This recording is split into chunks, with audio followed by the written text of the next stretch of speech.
A lot of people hate these cross-text connections questions because it just feels like there's more to read. It probably is by a little bit, but mostly it's still what we've always been doing. The only thing I would say is pay attention to the questions, see what they're asking. Sometimes they ask for what they agree on, what they disagree on. In this case, the way it's asked, what would the researchers in text 2 most likely say about the claim underlined in text 1?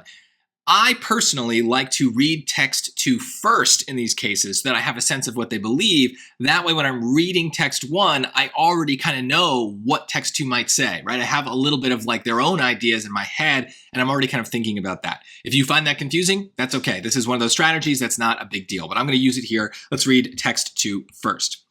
In an experiment using a social networking service, these people found evidence of emotional contagion in text-based online interactions.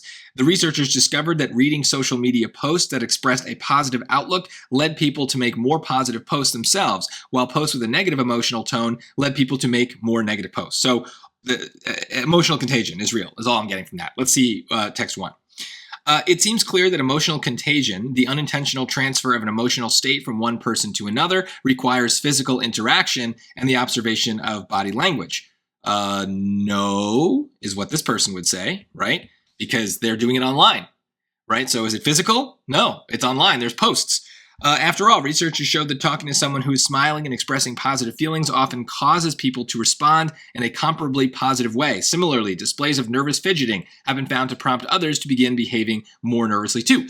So, okay, the idea of the contagion is consistent between the two, but this I can already tell the second person was talking about posts online, text-based online interactions, not physical things. So the person's going to disagree. So what would they say? My dumb summary here is that they would say online, not just physical, something like that. So let's just see. It's already a more complicated dumb summary than I usually do, but let's see what the choices say. A.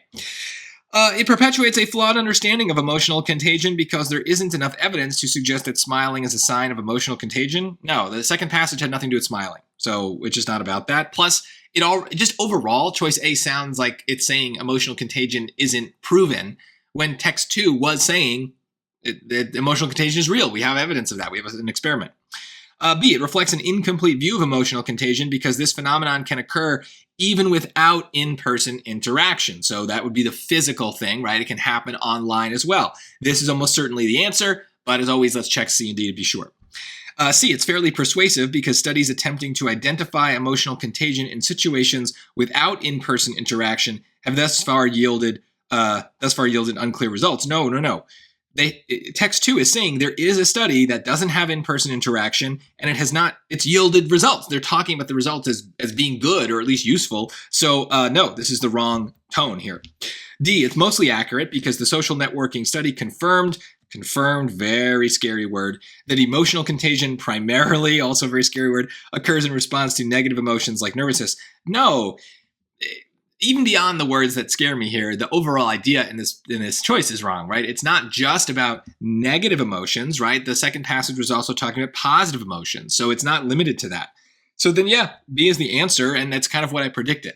Now, how did I know that that was going to be like the focus of it? Well, as I was reading text 2, I was paying attention to what they were saying, but I wasn't really trying to absorb all the details. They did an experiment involving online posts, and that's all I figured out. Like, I kind of remembered that. And then as soon as I started reading the underlined portion, I'm like, ooh, that phrase, physical interaction, that's very strong. It's very specific. So anytime I see specific words like that, I'm like, ooh, maybe that matters. And the fact that it contradicted what we had said in the second passage, that just made it really clear to me, like, oh, this is what the SAT is going for. So the more you practice, the more you'll get better at kind of noticing when the PSAT is doing those kinds of things.